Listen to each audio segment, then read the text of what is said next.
ETV ప్రేక్షకులకి నమస్కారం. Triple detergent soap శుభమస్తు కార్యక్రమానికి స్వాగతం. ఈనాడు శుభమస్తు కార్యక్రమంలోని గ్రహఫల మంచంలో గ్రహాల యొక్క స్థితిగతులు, వాటి యొక్క శుభాశుభ ఫలితాల గురించి పరిశీలిద్దాం. అలాగే ఈరోజు 12 రాసుల వారికి ఏ సంఖ్యలు కలిసి వస్తాయి, రంగుల యొక్క దిక్కుల యొక్క ప్రాధాన్యత, ఏ దేవతల్ని పూజించాలి, ఏ కార్యక్రమాలు ఏ రాసుల వారు చేపట్టాలి అనేటువంటి అంశాలతో పాటు పంచామృత తీర్థ స్వీకరణ యొక్క ప్రయోజనం ఏమిటో ఈనాటి ఆంతర్యంలో పరిశీలిద్దాం. శ్రీ విజయనామ సంవత్సరం, వైశాఖ మాసం, ఉత్తరాయణం, వసంత ఋతువు. ఈరోజు వైశాఖ బహుళ తదియ. ఈ తదియ రోజున చేపట్టేటువంటి శుభకార్యాలన్నీ కూడా చక్కటి ఫలితాలని కలిగిస్తాయి. వారం ఇందువారం లేదా సోమవారం. ఈ సోమవారం నాడు నూతన వస్త్రధారణ పనికిరాదు. ఈశ్వరాభిషేకం విశేష ఫలితాలని కలిగిస్తుంది. ఇక ఈరోజు నక్షత్రం మూలా నక్షత్రం. ఈ మూలా నక్షత్రంలో ఏ పాదంలో పుట్టినప్పటికీ కూడా శాంతి తప్పనిసరి. అలాగే ఈ మూలా నక్షత్రంలో పుట్టేటువంటి వారికి కేతు మహాదశతోటి ప్రారంభమవుతుంది. ప్రస్తుతం కేతువు యొక్క స్థితి మేషక్షేత్ర స్థితి, శని యొక్క వీక్షణ కూడా ఉంది కాబట్టి ఈ దోష నివృత్త్యర్థం ఈశ్వరాభిషేకం బాగా ఉపయోగపడుతుంది. అలాగే గణపతి హోమం కూడా బాగా ఉపయోగపడుతుంది. ఇక ఈరోజు 12 రాసుల వారికి ఏర్పడేటువంటి శుభాశుభ ఫలితాలను పరిశీలిద్దాం. ముందుగా మేషరాశి. ఈరోజు మేషరాశి వారిని పరిశీలించినట్టయితే అదృశ్య సంఘటనలు గృహంలో చోటు చేసుకుంటే శుభ వార్తలు వింటారు. చేపట్టేటువంటి కార్యక్రమాలు ప్రోత్సాహాన్ని కలిగిస్తాయి. ఆర్థిక సంబంధ బాంధవ్యాల్లో మెరుగైనటువంటి మార్పులు ఆనందాన్ని కలిగిస్తాయి. వ్యాపార విస్తరణలు వంటివి కూడా బాగానే కలిసి వస్తాయి. ఆర్థిక వ్యవహారాల్లో ఏర్పడినటువంటి సమస్యలకు పరిష్కారాలు లభిస్తాయి. పిల్లల ద్వారా ఆనందం లభిస్తుంది. వృత్తిపరమైనటువంటి వ్యవహారాలు గౌరవ మర్యాదల్ని తెచ్చిపెడతాయి. ఈ రోజు మీ అదృష్ట సంఖ్య 2. తెలుపు వర్ణం ప్రశాంతతని పెంచుతుంది. తూర్పు దిక్కు ప్రయాణాలు శుభకరం. అనుకూల దైవం ఈశ్వరుడు. ఈ రోజు మీరు శివాలయాన్ని దర్శించడం, ఈశ్వరుడికి అభిషేకాదులు నిర్వహించడం వంటి కార్యక్రమాలు గ్రహాల ద్వారా ఏర్పడేటువంటి అశాంతిని దూరం చేస్తుంది. నూతన ఆర్థిక ప్రయత్నాలు ఈ రోజు మీకు లాభిస్తాయి. వ్యాపార విస్తరణలు కూడా కలిసి వస్తాయి. ఈరోజు వృషభ రాశి వారిని పరిశీలించినట్టయితే ఆరోగ్య విషయంలో చిరు సమస్యలు ఏర్పడతాయి. ఆకస్మిక పరిణామాలు విస్మయాల్ని కలిగిస్తాయి కాబట్టి జాగ్రత్తలు వహించాలి. వృత్తిపరమైనటువంటి వ్యవహారాల్లో జాప్యాలు కొనసాగుతాయి. వ్యాపార నూతన ఒప్పందాల విషయంలో కూడా జాగ్రత్తలు తప్పనిసరి. విద్యా సంబంధిత వ్యవహారాల్లో విఘ్నాల్ని చవిచూస్తారు. చేపట్టేటువంటి కార్యక్రమాలపై శ్రద్ధ తగ్గుతుంది. ఆరోగ్య విషయంలో కూడా జాగ్రత్తలు పాటించాలి. ఈ రోజు మీ అదృష్ట సంఖ్య 1. ఎరుపు వర్ణం ధైర్యాన్ని కలిగిస్తుంది. దక్షిణ దిశ ప్రయాణాలు శుభకరం. అనుకూల దైవం మహాకాళి. ఈ రోజు మీరు మహాకాళి అమ్మవారిని దర్శించడం, అమ్మవారికి కుంకుమార్చన నిర్వహించడం వంటి కార్యక్రమాలు అష్టమ చంద్రుడి ద్వారా ఏర్పడేటువంటి ప్రతికూలతని, విపత్తుల్ని దూరం చేస్తుంది. విదేశీ సంబంధిత వ్యవహారాలు, పెట్టుబడులు ఈ రోజు మీకు ఆకస్మికంగా కలిసి వస్తాయి. ఈరోజు మిథున రాశి వారిని పరిశీలించినట్టయితే సంబంధ బాంధవ్యాలు మెరుగుపడతాయి. చేపట్టేటువంటి కార్యక్రమాలపై ప్రోత్సాహం పెరుగుతుంది. అధిక వ్యయం ఉన్నప్పటికీ కూడా చిరు సమస్యలు ఉన్నప్పటికీ నెగ్గుకు రాగలుగుతారు. వ్యాపార నిమిత్తమే చేపట్టేటువంటి కార్యక్రమాల్లో చిరు సమస్యలు ఉక్కిరిబిక్కిరి చేస్తాయి. గృహ సంబంధిత కార్యక్రమాల్లో అనుకూలత పెరుగుతుంది. ఈ రోజు మీ అదృష్ట సంఖ్య 9. ఎరుపు వర్ణం ధైర్యాన్ని కలిగిస్తుంది. ఉత్తర దిక్కు ప్రయాణాలు శుభకరం. అనుకూల దైవం శ్రీ వెంకటేశ్వర స్వామి. ఈ రోజు మీరు వెంకటేశ్వర స్వామిని దర్శించడం, స్వామికి అభిషేకాదులు నిర్వహించడం వంటి కార్యక్రమాలు జన్మ బృహస్పతి ద్వారా ఏర్పడేటువంటి ప్రతికూలతని దూరం చేస్తుంది. వ్యాపార విస్తరణలు వంటివి ఈ రోజు మీకు లాభిస్తాయి. ఈరోజు కర్కాటక రాశి వారిని పరిశీలించినట్టయితే ఆదాయం కంటే వ్యయం పెరుగుతుంది. చేపట్టేటువంటి కార్యక్రమాలపై ప్రోత్సాహం తగ్గుతుంది. అన్ని రంగాల వారికి కూడా సమస్యలు ప్రారంభమయ్యేటువంటి సంఘటనలు అసంతృప్తిని కలిగిస్తాయి. వ్యాపార నిమిత్తమే చేపట్టేటువంటి కార్యక్రమాల్లో ఆచితూచి నిర్ణయాలు తీసుకోవాలి. ఆరోగ్య విషయంలో కూడా చిరు సమస్యలు తలెత్తుతాయి. వ్యాపార నూతన ఒప్పందాల విషయంలో ఏర్పడినటువంటి సమస్యలకు పరిష్కారాలు కూడా లభిస్తాయి.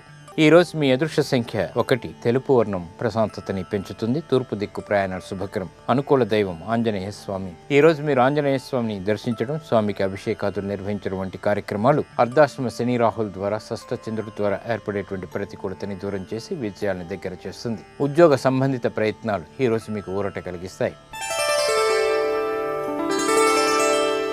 ఈరోజు సింహరాశి వారిని పరిశీలించినట్టయితే మానసిక వైషమ్యాలు తొలగిపోతాయి. సాహసోపేతమైనటువంటి నిర్ణయాలకి ఉపక్రమించగలుగుతారు. ధైర్యంతో కార్యక్రమాలను చేపట్టి పూర్తి చేయగలుగుతారు. వ్యాపార నిమిత్తమే చేపట్టేటువంటి కార్యక్రమాలు ప్రోత్సాహాన్ని కలిగిస్తాయి. ఆర్థిక సత్తువ పెరుగుతుంది. శత్రువులపై విజృంభించగలుగుతారు. సాహసోపేతమైనటువంటి నిర్ణయాల ద్వారా అన్ని రంగాల వారికి కూడా అనుకూలమైనటువంటి కాలం ఏర్పడుతుంది. ఈ రోజు మీ అదృష్ట సంఖ్య 5. ఆకుపచ్చ వర్ణం రక్షణకి తోడ్పడుతుంది. ఉత్తర దిక్కు ప్రయాణాలు శుభకరం. అనుకూల దైవం లక్ష్మీ నరసింహస్వామి. ఈరోజు మీరు లక్ష్మీ నరసింహస్వామిని దర్శించడం, స్వామికి అభిషేకాదులు నిర్వహించడం వంటి కార్యక్రమాలు గ్రహ అతి ప్రతికూలతని దూరం చేస్తుంది. లాభస్థితిలో ఉండేటువంటి బృహస్పతి ద్వారా శుభ పరిణామాల్ని కలిగిస్తుంది. స్థిరాస్తి కొనుగోళ్లు వంటివి ఈరోజు మీకు లాభిస్తాయి. ఈరోజు కన్యారాశి వారిని పరిశీలించినట్టయితే ఉద్యోగ సంబంధిత చిక్కులు ప్రబలమవుతాయి. వాహన విషయాల్లో ఆనందకర సంఘటనలు చోటు చేసుకుంటే వృత్తిపరమైనటువంటి వ్యవహారాల్లో జాప్యాలు కొనసాగుతాయి. ఆర్థిక ఇబ్బందులకి గురయ్యేటువంటి సంఘటనలు లేకపోలేదు. నూతన వస్తువుల కొనుగోలు ద్వారా ఏర్పడినటువంటి అసంతృప్తిని సడలించుకునేటువంటి ప్రయత్నాలు కలిసి వస్తాయి. గృహ విషయాల్లో కూడా కొంత అనుకూలత ఏర్పడుతుంది. ఆరోగ్యం పదిలం. ఈ రోజు మీ అదృష్ట సంఖ్య 9. పసుపు వర్ణం త్వరితగతిని శుభాల్ని కలిగిస్తుంది. ఈశాన్య దిక్కు ప్రయాణాలు శుభకరం. అనుకూల దైవం శ్రీ మహావిష్ణువు. ఈ రోజు మీరు మహావిష్ణువుని దర్శించడం, విష్ణు సహస్రనామం పఠించడం లేదా వినటం వంటి ఉత్తమ చర్యలు గ్రహ ప్రతికూలతని దూరం చేస్తుంది. ముఖ్యంగా రాజ్యస్థితిలో ఉండేటువంటి బృహస్పతి ద్వారా, ఏలినాటి శని ద్వారా ఏర్పడేటువంటి ప్రతికూలతని దూరం చేస్తుంది. ఆధ్యాత్మిక కార్యాలు, కార్యక్రమాలు ఈ రోజు మీకు లాభిస్తాయి, ప్రశాంతతను పెంచుతాయి. ఈరోజు తులారాశి వారిని పరిశీలించినట్టయితే ఆకస్మిక ప్రయాణాల ద్వారా విజయాలు చేజిక్కించుకోగలుగుతారు. అదృష్ట సంఘటనలు విద్యారంగం వారికి ఏర్పడతాయి. వృత్తిపరమైనటువంటి వ్యవహారాల్లో ప్రోత్సాహం లభిస్తుంది. ఆర్థిక సంబంధ బాంధవ్యాలు మెరుగుపడతాయి. నూతన గృహ ఆరంభ కార్యక్రమ నిర్వహణ వంటివి బాగా కలిసి వస్తాయి. గృహ విషయాల్లో కూడా అనుకూలత ఏర్పడుతుంది. ఆరోగ్యం పదిలం. ఈ రోజు మీ అదృష్ట సంఖ్య 1. తెలుపు వర్ణం ప్రశాంతతని పెంచుతుంది. తూర్పు దిక్కు ప్రయాణాలు శుభకరం. అనుకూల దైవం ఈశ్వరుడు. ఈ రోజు మీరు శివాలయాన్ని దర్శించడం, ఈశ్వరుడికి అభిషేకాదులు నిర్వహించడం వంటి కార్యక్రమాలు గ్రహ అతి ప్రతికూలతని దూరం చేస్తుంది. నూతన పరిచయాలు ఈ రోజు మీకు లాభిస్తాయి. ఈరోజు వృశ్చిక రాశి వారిని పరిశీలించినట్టయితే దూకుడు నిర్ణయాలు పనికిరావు. ఆర్థికపరమైనటువంటి వ్యవహారాల్లో చిక్కుల్ని ఎదుర్కోలేకపోతారు. పెట్టుబడుల విషయంలో జాగ్రత్తలు వహించాలి. అవమానకర సంఘటనలు గృహంలో చోటు చేసుకుంటాయి. నూతన కార్యక్రమాల్ని వేగవంతంగా ప్రారంభించలేకపోతారు. పట్టుదల, శ్రద్ధ వంటివి తప్పనిసరి. ఆరోగ్య విషయంలో కూడా జాగ్రత్తలు పాటించాలి. ఈ రోజు మీ అదృష్ట సంఖ్య 2. తెలుపు వర్ణం ప్రశాంతతని పెంచుతుంది. తూర్పు దిక్కు ప్రయాణాలు శుభకరం. అనుకూల దైవం మహాలక్ష్మి. ఈ రోజు మీరు మహాలక్ష్మి అమ్మవారిని దర్శించడం, అమ్మవారికి కుంకుమార్చన నిర్వహించడం వంటి కార్యక్రమాలు ఆర్థిక పరమైనటువంటి చిక్కుల్ని దూరం చేస్తుంది. కోర్టు సంబంధిత వ్యవహారాలు, ప్రక్రియలు ఈ రోజు మీకు ఊరట కలిగిస్తాయి. ఈ రోజు ధనుసు రాశి వారిని పరిశీలించినట్టయితే స్నేహ సంబంధ బాంధవ్యాలు మెరుగవుతాయి. శోభతో కూడినటువంటి కార్యక్రమ నిర్వహణ కొనసాగించగలుగుతారు. వ్యాపార అభివృద్ధి ఏర్పడుతుంది. నూతన పరిచయాలు లాభిస్తాయి. కొత్త ఆలోచన ద్వారా నూతన కార్యక్రమ నిర్వహణ కొనసాగించి విజయాలు సాధించుకోగలుగుతారు. శుభకార్యాల్లో పాల్గొంటారు. ఆర్థికపరమైనటువంటి అంశాల్లో విజయాలు చేజిక్కించుకోగలుగుతారు. ఆరోగ్యం పదిలం. ఈ రోజు మీ అదృష్ట సంఖ్య 5. ఆకుపచ్చ వర్ణం రక్షణకి తోడ్పడుతుంది. ఉత్తర దిక్కు ప్రయాణాలు శుభకరం. అనుకూల దైవం మహాకాళి. ఈ రోజు మీరు మహాకాళి అమ్మవారిని దర్శించడం, అమ్మవారికి కుంకుమార్చన నిర్వహించడం వంటి కార్యక్రమాలు ఆర్థిక పరమైనటువంటి అంశాల్లో విలువైనటువంటి ఉన్నతిని కలిగిస్తుంది. విద్యా సంబంధిత నూతన ప్రయత్నాలు ఈ రోజు మీకు లాభిస్తాయి, ఆనందాన్ని కలిగిస్తాయి. ఈరోజు మకర రాశి వారిని పరిశీలించినట్టయితే సంభాషణల విషయంలో జాగ్రత్తలు పాటించాలి. అధిక ఖర్చులు ఉక్కిరిబిక్కిరి చేస్తాయి. కోర్టు సంబంధిత వ్యవహారాల్లో కూడా పొరపాట్లు దొల్లుతాయి. నూతన కార్యక్రమాలను వేగవంతంగా ప్రారంభించలేకపోతారు. గృహ విషయాలు బాగా అనుకూలిస్తాయి. ఉద్యోగ సంబంధిత వ్యవహారాల్లో చిరు సమస్యలు తలెత్తినప్పటికీ తిరిగి నిలదొక్కుకోగలుగుతారు. దూకుడు సంబంధిత వ్యవహారాలు పనికిరావు. ఈ రోజు మీ అదృష్ట సంఖ్య 8. తెలుపు వర్ణం ప్రశాంతతని పెంచుతుంది. పడమటి దిక్కు ప్రయాణాలు శుభకరం. అనుకూల దైవం సుబ్రహ్మణ్య స్వామి. ఈ రోజు మీరు సుబ్రహ్మణ్య స్వామిని దర్శించడం, స్వామికి అభిషేకాదులు నిర్వహించడం వంటి కార్యక్రమాలు గ్రహ సంబంధిత ప్రతికూలతని దూరం చేస్తుంది. ఆర్థిక పరమైనటువంటి చిక్కుల్ని దూరం చేస్తుంది. శుభ పరిణామాల్ని కలిగిస్తుంది. గృహ సంబంధిత కార్యాలు, కార్యక్రమాలు ఈ రోజు మీకు ఆనందాన్ని కలిగిస్తాయి. ఈరోజు కుంభరాశి వారిని పరిశీలించినట్టయితే శుభకార్యాల్లో పాల్గొంటారు. ఉద్యోగస్తులకి ఆర్థిక సంబంధిత ఉన్నతి ఏర్పడుతుంది. పిల్లల ద్వారా ఆనందం లభిస్తుంది. పిల్లల అభివృద్ధి ఆనందాన్ని కలిగిస్తుంది. వృత్తిపరమైనటువంటి వ్యవహారాల్లో గౌరవం పెరుగుతుంది. సినీ రంగం వారికి అవకాశాలు బాగా దగ్గరవుతాయి. వ్యవసాయ సంబంధిత కార్యక్రమాల్లో కూడా విజయాలు చేజిక్కించుకోగలుగుతారు. నూతన కార్యక్రమాల్ని అవలీలగా ప్రారంభించగలుగుతారు. ఆత్మస్థైర్యం పెరుగుతుంది. గతంలో కన్నా మెరుగైనటువంటి పరిస్థితులు, ఆరోగ్యరీత్యా కూడా ఆనందాన్ని కలిగిస్తాయి. ఈ రోజు మీ అదృష్ట సంఖ్య 3. పసుపు వర్ణం త్వరితగతిని శుభాల్ని కలిగిస్తుంది. ఉత్తర దిక్కు ప్రయాణాలు శుభకరం. అనుకూల దైవం దక్షిణామూర్తి. ఈ రోజు మీరు దక్షిణామూర్తి స్వామిని దర్శించడం, స్వామికి అభిషేకాదులు నిర్వహించడం వంటి కార్యక్రమాల ద్వారా సూక్ష్మతతో కూడినటువంటి కార్యక్రమ నిర్వహణ విజయాన్ని తెచ్చిపెడుతుంది. దూర ప్రయాణాలు ఈ రోజు మీకు లాభిస్తాయి, ఆశించినటువంటి ప్రయోజనాన్ని కలిగిస్తాయి. ఈ రోజు మీనరాశి వారిని పరిశీలించినట్టయితే ఆధ్యాత్మిక కార్యక్రమాల్లో పాల్గొంటారు, శుభవార్తలు వింటారు. గృహ సంబంధిత విషయాల్లో జాగ్రత్తలు పాటించాలి. మానసిక ధైర్యం కలిగి ఉంటారు. చేపట్టేటువంటి కార్యక్రమాలపై సరైనటువంటి అవగాహన ఉంటుంది. శారీరక శ్రమతో పాటు మానసిక ఆందోళన ఉన్నప్పటికీ నెగ్గుకు రాగలుగుతారు. ప్రయాణాల విషయంలో చిరు సమస్యలు ఏర్పడతాయి, జాగ్రత్తలు వహించాలి. ఈ రోజు మీ అదృష్ట సంఖ్య 5. ఆకుపచ్చ వర్ణం రక్షణకి తోడ్పడుతుంది. ఉత్తర దిక్కు ప్రయాణాలు శుభకరం. అనుకూల దైవం మహాకాళి. ఈ రోజు మీరు మహాకాళి అమ్మవారిని దర్శించడం, అమ్మవారికి కుంకుమార్చన నిర్వహించడం వంటి కార్యక్రమాలు మనోధైర్యంతో కూడినటువంటి విజయాన్ని తెచ్చిపెడతాయి. ఇక ఆర్థిక నూతన ప్రయత్నాలు ఆకస్మికంగా ఈ రోజు మీకు లాభిస్తాయి.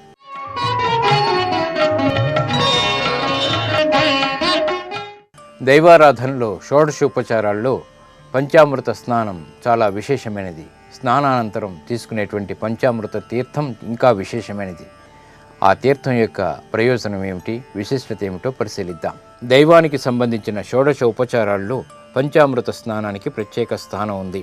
ఆవు పాలు, ఆవు పెరుగు, తేనె, టెంకాయ నీళ్లు, ఆవు నెయ్యి మిశ్రమాన్ని పంచామృతాలుగా వ్యవహరిస్తారు.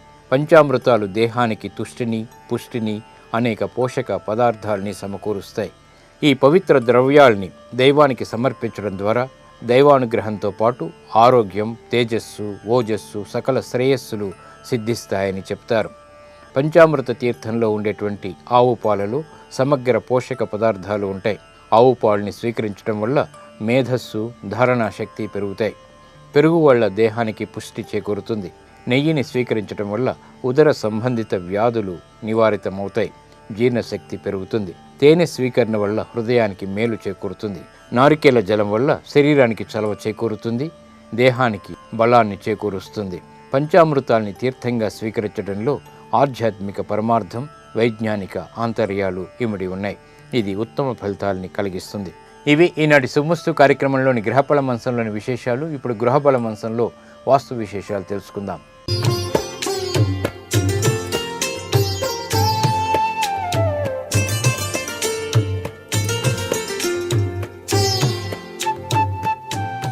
ట్రిపుల్ ఎక్స్ డిటర్జెంట్ సోప్ శుభమస్తు కార్యక్రమంలో గృహ బలం అంశానికి స్వాగతం.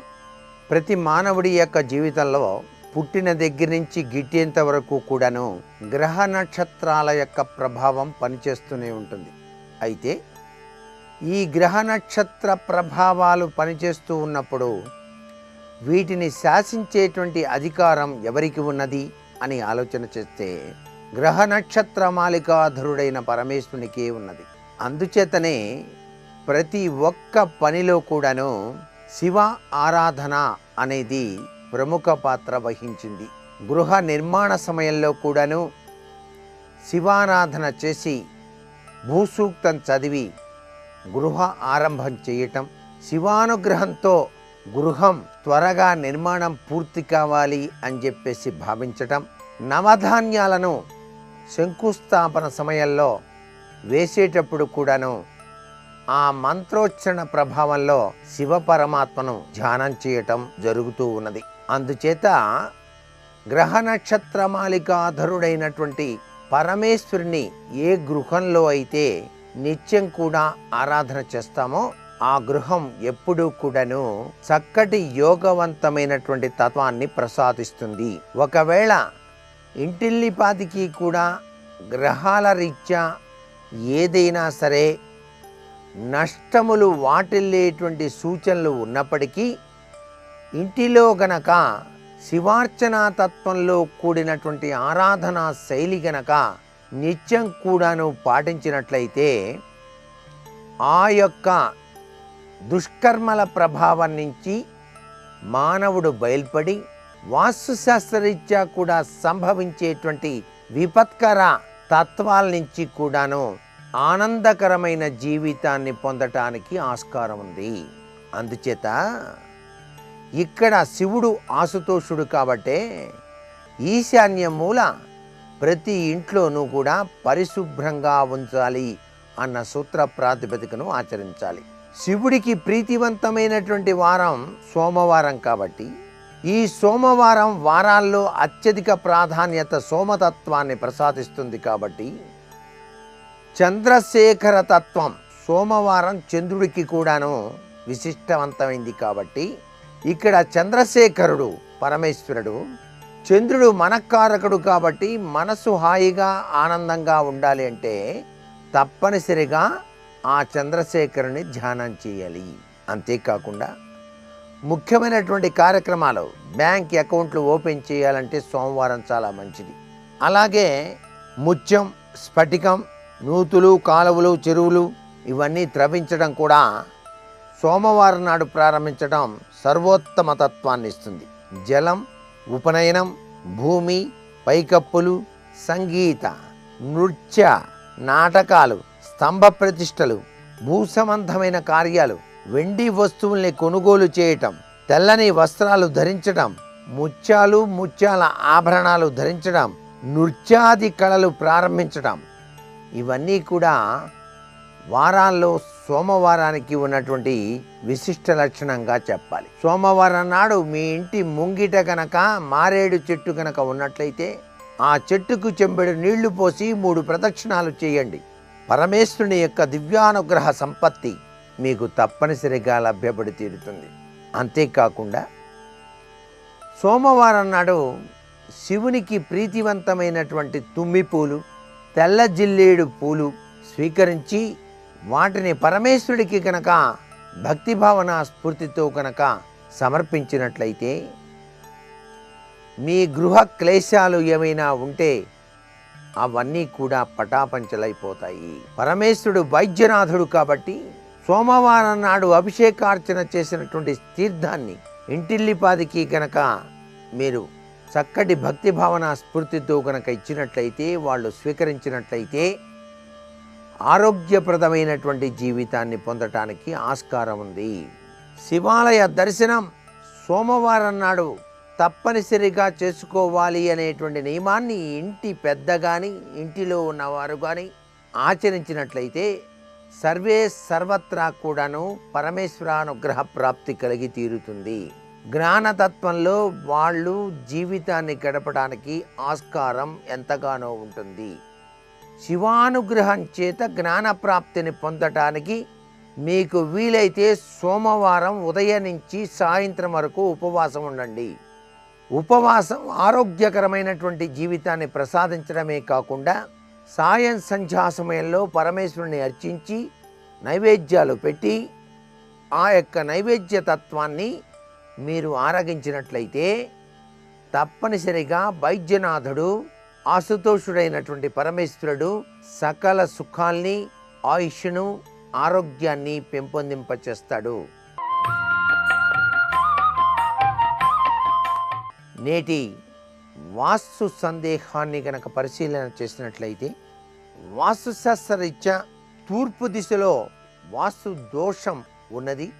దాన్ని నివారణ చేయటానికి పాటించవలసిన నియమం ఏదైనా ఉన్నదా అన్నది ప్రశ్న. ఇంటికి తూర్పు దిశలో మెట్లు కానీ అశుద్ధమైనటువంటివి కానీ ఉంచినట్లయితే అది వాస్తు దోషం కింద లెక్క. పూర్తిగా మూతబడి కిటికీలు, తలుపులు లేకుండా ఉండటం, ఖాళీ స్థలం లేకపోవటం వంటివి వాస్తు దోషంగా పరిగణిస్తాం. తూర్పు దిశ ఖాళీగా ఉండటమే సర్వత్రా కూడా శుభదాయకం. అలా ఖాళీగా లేకుండా మూతబడి ఉన్నట్టయితే తూర్పున మెట్లు ఉంటే వాటిని ఎప్పుడూ శుభ్రంగా ఉంచండి. వాటి కింద చెత్త కుండి మొదలైనటువంటివి ఎప్పుడూ కూడా ఉంచవద్దు. చిన్న గిన్నెలో పటిక ముక్క వేసి తూర్పు వైపు మీరు గనక మెట్ల కింద గనక ఉంచినట్లయితే తూర్పు దోషం తొలగిపోవటానికి ఆస్కారం అధికంగా ఉంటుంది సుమా. మరికొన్ని ముఖ్య విషయాలు మర్నాడు చెప్పుకుందామా? మరి సర్వే జనా సుఖినో భవంతు.